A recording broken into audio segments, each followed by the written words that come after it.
El 14 de febrero de 1831, frente a los muros del convento de Santiago Apóstol en Cuilapan, murió fusilado quien fue nombrado el último caudillo de la independencia, Vicente Guerrero. El estado de Guerrero lleva su nombre. Personaje considerado como el más desinteresado patriota, aquel que amó el humilde origen de su cuna y nunca lo olvidó o menospreció, ni siquiera al ocupar los más altos cargos en la sociedad. De manera oficial se dice que la fecha de nacimiento de Vicente Ramón Guerrero Saldaña fue el 10 de agosto de 1782.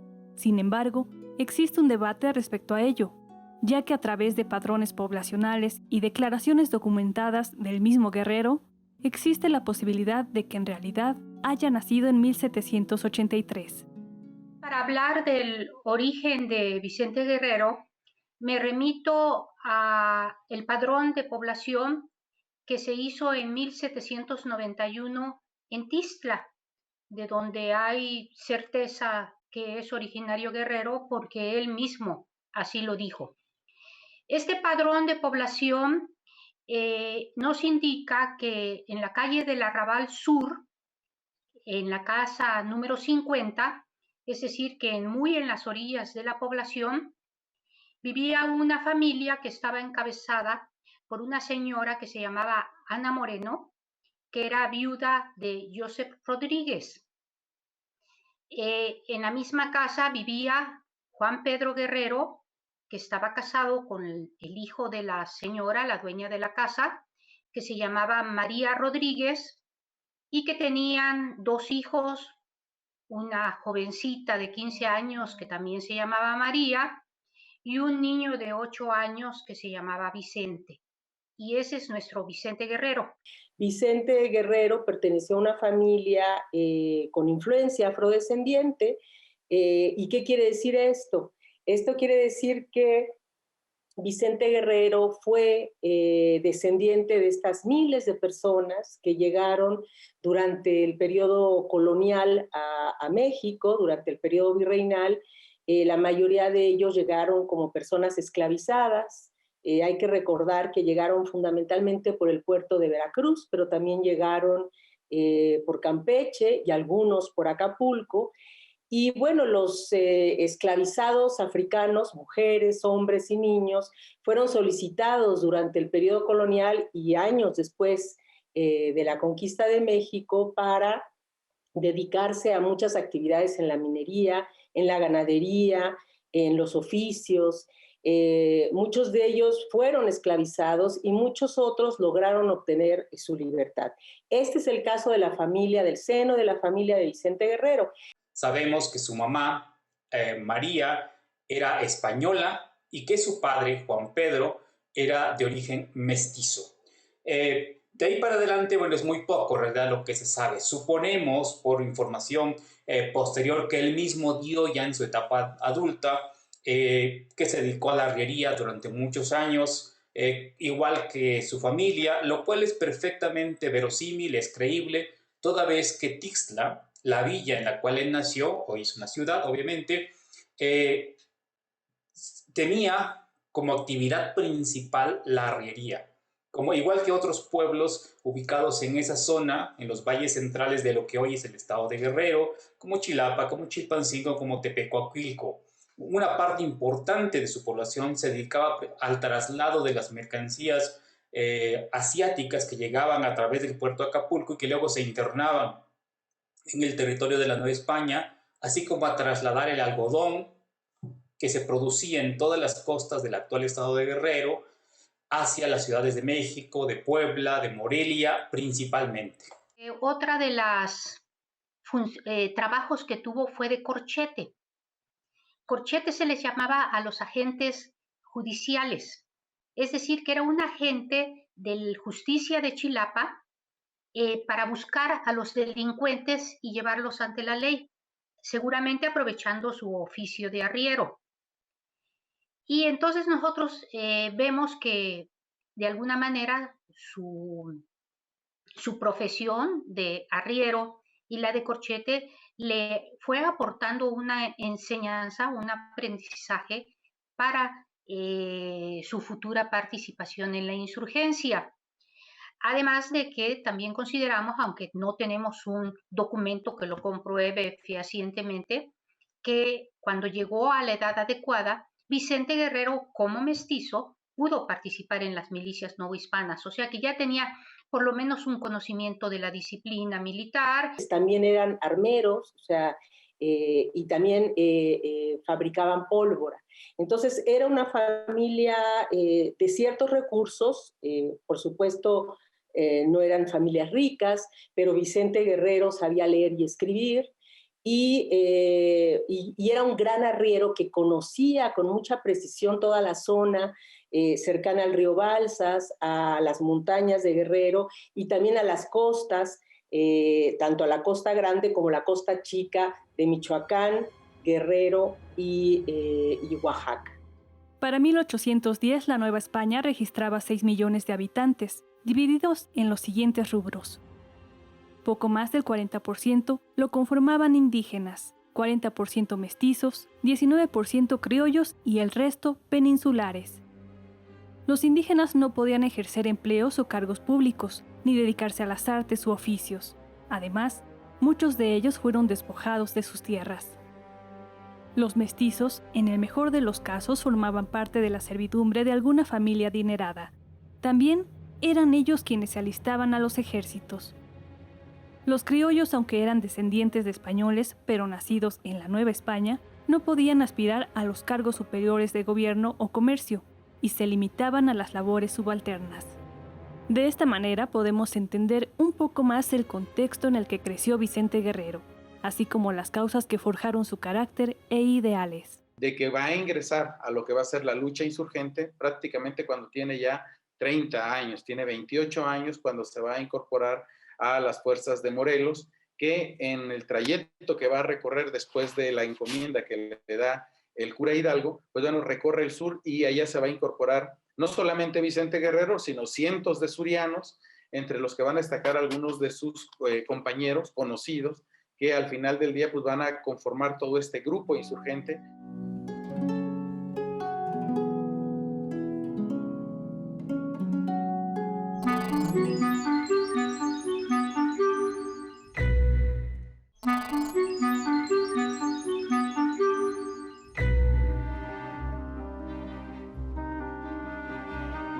Se dice que Morelos describió a Vicente Guerrero de la siguiente manera: un joven de rostro broncíneo, alto y fornido, de nariz aguileña, los ojos vivos y claros, y grandes patillas. Sabemos que Vicente Guerrero se va a incorporar a la lucha insurgente de manera temprana, probablemente en octubre de 1810. Es más, hay constancia de que en dicho mes ya estaba levantado en armas en la parte norte de lo que hoy es el estado de Guerrero y hacia la Tierra Caliente, es decir, la parte del actual estado que colinda con el de Michoacán. Esto quiere decir que Vicente Guerrero se incorporó a la insurgencia antes de que Morelos llegara a las costas del actual estado de Guerrero por el rumbo de la provincia de Zacatula, es decir, en las cercanías del actual Zihuatanejo, más o menos. Bueno, que decíamos que Vicente Guerrero simpatizó con las causas del movimiento insurgente, que entre muchas cosas pedían, solicitaban, demandaban que se acabaran con los privilegios y las diferencias de castas, que se pedían sociedades más justas, más equitativas, y también se combatía la monarquía. Él entra a la lucha insurgente bajo las órdenes de Hermenegildo Galeana y también de Morelos. Guerrero destaca por sus habilidades militares, porque conoce los caminos de esa zona, y el primer acto importante que lo comisiona Morelos fue hacerse cargo de la comandancia de Izúcar, que habían tomado en diciembre de 1811. Y Guerrero desarrolla muy bien esta labor tan importante en esta población muy cercana a la capital de la Intendencia de Puebla, y a partir de ese momento ya va a actuar cerca de las tropas de Morelos. Sin embargo, me parece que el momento crucial, determinante para entender la figura de Vicente Guerrero, pues va a ser el momento en que muere Morelos. ¿Por qué razón? Porque el heredero de esta causa insurgente, el heredero casi natural de continuar con la lucha, va a ser Vicente Guerrero. Este fue quizá el periodo más difícil del movimiento insurgente. El ánimo caía ante las muertes, aprehensiones y deserciones de quienes optaban por el indulto. Quien le lleva el ofrecimiento y a lo que en nuestra, insisto, en nuestra leyenda, vamos a llamarle de Vicente Guerrero, lo que va a decir es, pues, tu voz es padre para mí sagrada, recordando aquel poema, ¿verdad?, clásico, pero la voz de mi patria es lo primero. Y de ahí se va a acuñar esta expresión que en algunos casos se ha considerado que puede tener una referencia, porque lo va a decir en algún otro escrito años después, y que de ahí se construye esta imagen, este mito acerca de la frase de la patria es primero, pero que la hemos adoptado y que de alguna manera sirve para justificar toda esa labor que va a desarrollar durante años al frente de la lucha insurgente. Y sin embargo, sí hay una frase que no es esa, la de mi patria es primero. Hay una frase que dijo posteriormente cuando Agustín de Iturbide le mandó una carta diciéndole que ya había sido nombrado emperador y que si podía contar con su apoyo. Y entonces Vicente Guerrero le respondió: mi patria es la primera que amo. Y si vuestra majestad ilustrísima unió a ella sus intereses, le ofreció su existencia para salvarla, y tuvo la dicha que envidian muchos de haberlo conseguido, nada ha podido alterar mi espíritu, sino el placer de ver sin cadenas a la nación mexicana. Uno de los pocos líderes que no va a aceptar esta amnistía va a ser Vicente Guerrero. Va a continuar con la lucha guerrillera durante estos años.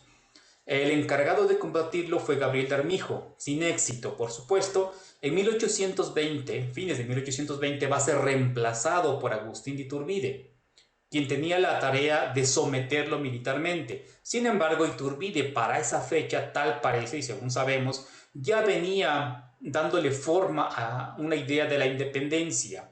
De ahí que entre enero y febrero de 1821 establezca una comunicación epistolar con Vicente Guerrero para convencerlo de deponer las armas y ofreciéndole que juntos elaboren la independencia, lo cual al final va a ocurrir. Y este acuerdo pues obviamente se va a plasmar en el Plan de Iguala. Es aproximadamente en este lapso al que se remonta otro hito en nuestra historia, el abrazo de Acatempan. Porque el abrazo de Acatempan no está demostrado, pero lo que sí está demostrado es el acercamiento entre Iturbide y Guerrero, cuando Iturbide ya está en Iguala. Eso sí está demostrado porque ahí están las cartas y lo que le contesta Guerrero. Eso sí es que no quiere el indulto. Eso sí está demostrado. Y está demostrado que después se mandan emisarios, incluso en Chilpancingo, ¿no? Lo que no está demostrado es que hubiera habido ese abrazo y que Guerrero haya sido autor del Plan de Iguala. Guerrero no fue el autor del Plan de Iguala, pero Guerrero abrazó el Plan de Iguala.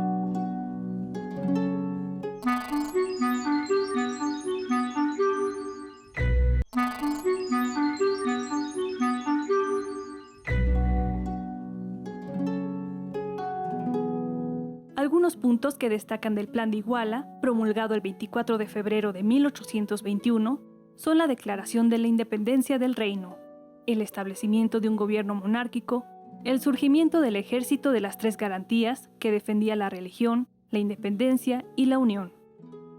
Además, establecía la libertad para que todos los habitantes optaran por cualquier empleo. Y sabemos que en ese ir y venir de la política de ese siglo XIX mexicano, termina encabezando ni más ni menos que una logia masónica, ¿verdad? La Yorquina, que representa los intereses de todo un grupo de personas, o vamos a llamarle de manera más puntual, de mexicanos en ese momento, que tienen interés en hacerse cargo del gobierno, con un proyecto de nación distinto a lo de otras logias, como la logia escocesa. Curiosamente, en ese momento, en ese inter, son dos surianos.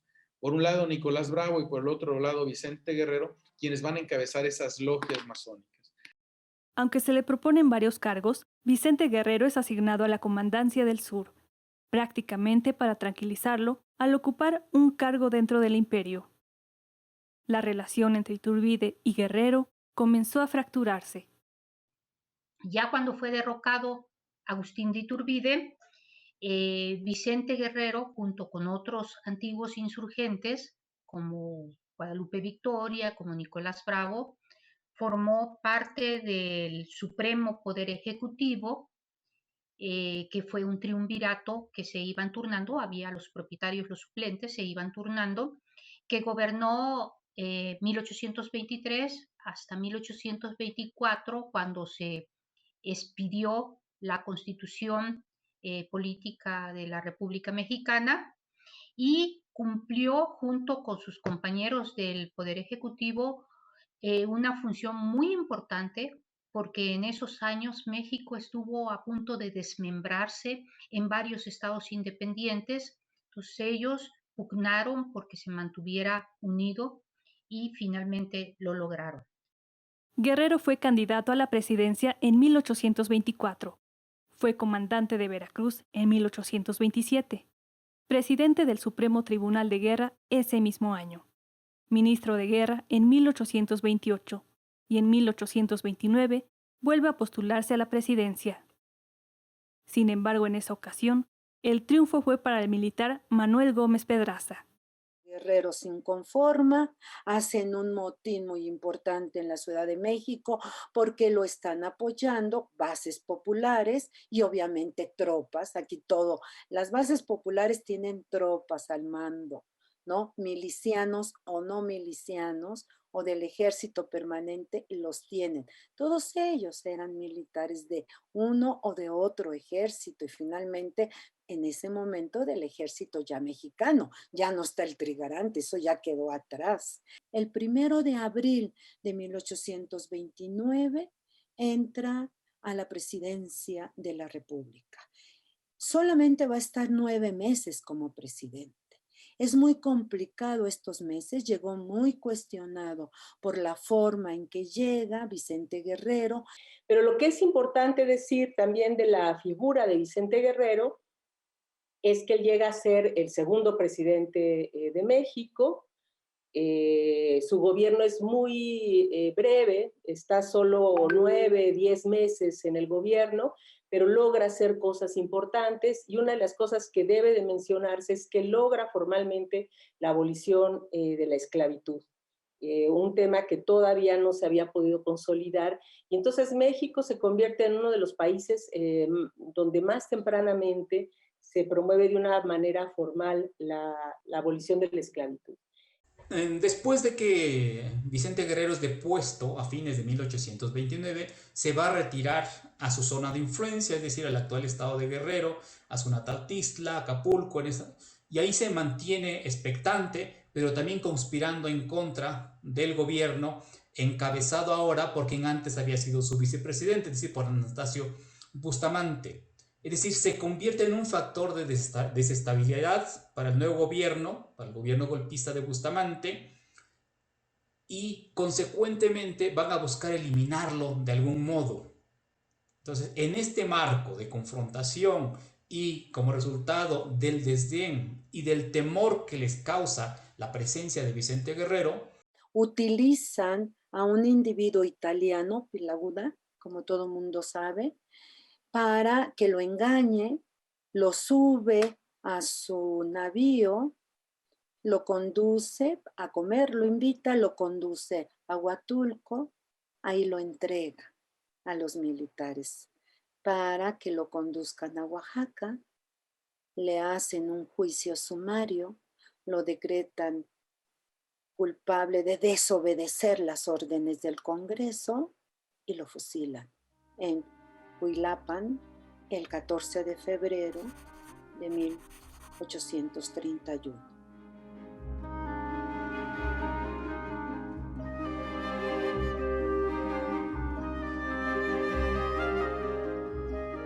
Sin un Vicente Guerrero, difícilmente podríamos haber tenido una independencia. Él fue uno de los líderes fundamentales que resistió a lo largo de años las afrentas coloniales. Es un personaje que se corresponde a una acción colectiva, una causa de muchos individuos que dieron su vida por ella.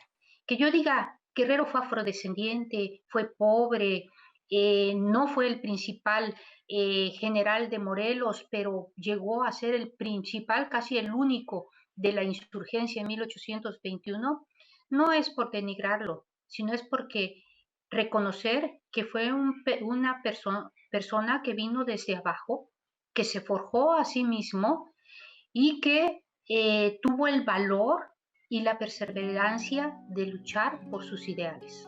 Si uno triunfa expandiendo las garantías del individuo, si la igualdad ante la ley destruye los esfuerzos del poder y el oro, si el más alto título entre nosotros es aquel de ciudadano, si la recompensa que otorgamos es exclusivamente por el talento y la virtud, tenemos una república, y ella será conservada por el sufragio de un pueblo sólido, libre y feliz.